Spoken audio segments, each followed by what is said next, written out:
Bismillahirrahmanirrahim.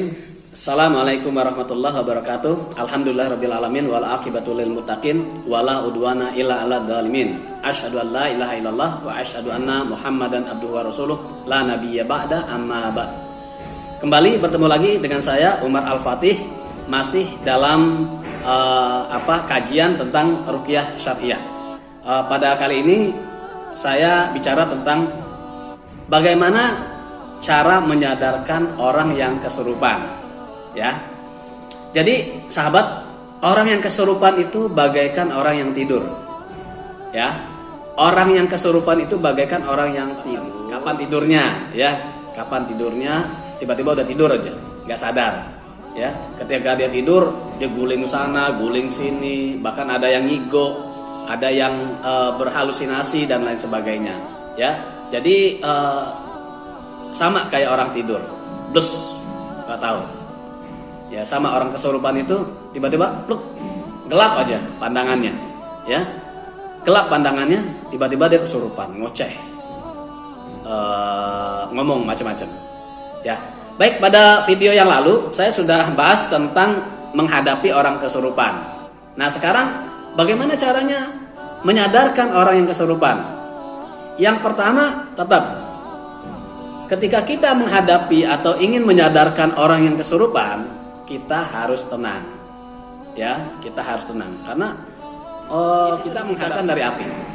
Jadi karena dari api, ya, kita harus tenang, ya. Api itu mengandung sesuatu yang panas, api itu mengandung sesuatu yang bersifat emosi, ya. Jadi kita harus tenang.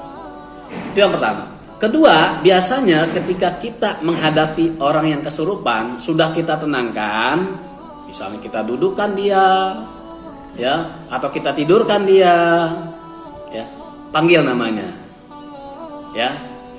Misalnya begitu kita tidurkan, kita tenangkan dia, sudah tenang, panggil namanya. Misalnya namanya Beduk, Beduk, panggil secara spontan, Beduk, bangun.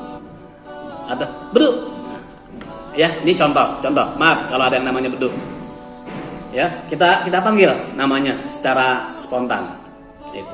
Kalau dia bangun, udah sadarin, ya, kemudian kasih dia minum air, ya, ajak dia ngobrol, ya, supaya pikirannya tuh kembali normal, ajak dia ngobrol, misalnya kita ajak ngobrol, nama kamu siapa, gitu. Kemudian umur kamu berapa? Kita tanya aja yang hal-hal yang mendasar.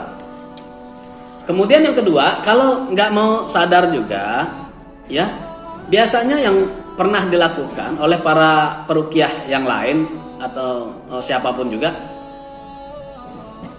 panggil secara spontan atau sadarkan dia dengan cara, ya, apa aktivitas yang sering dia lakukan. Ya, apa aktivitas yang sering dia lakukan, yang dominan dia lakukan.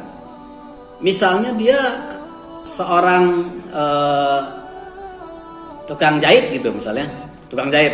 Ini pernah kawan saya, dia meruqyah seorang ibu, dia tukang jahit. Kemudian dia kesurupan, rame tuh, akhirnya minta disadarkan. Dia pancing dengan apa? Bu, itu ada mau jahit tuh. Ya, nah, langsung sadar. Nah, itu cara yang kedua. Jadi pancing atau sadarkan dia dengan aktivitas yang dominan yang dia lakukan. Kemudian yang berikutnya, yang ketiga adalah yang biasa kita lakukan atau dilakukan oleh para peruqyah adalah minumkan atau buatkan air garam atau air cabai misalnya, ya, sambal, ya. Biasanya sih air garam yang lebih aman, kalau cabai kan lumayan.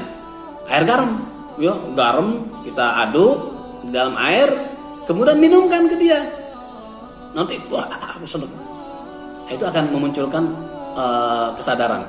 Karena yang namanya orang kesurupan itu kan, ya saya bilang tadi, dia kondisinya lagi tidur, ya, seperti orang tidur, ya, otaknya lagi nggak bekerja, maka kita menstimulasi otak atau sarafnya, kesadarannya, ya, saraf kesadarannya. Jadi pancing dengan cara kasih minum dia dengan air garam, masuk ya, tuh biasanya. Kemudian cara yang berikutnya, cara yang keempat adalah biasanya kalau susah juga, ya, kalau nggak bisa juga disadarin, biasanya saya menekan pada titik antara telunjuk dan jempol. Nih, ya saya unjukin ya. Nih kita ada kayak gini. Nah, ini kita tekan sekencang-kencangnya, kencang banget. Ya, tekan aja, jangan lepas, tekan. Nah, begitu dia kesakitan, aduh, panggil namanya, sadarkan dia, ya, panggil namanya.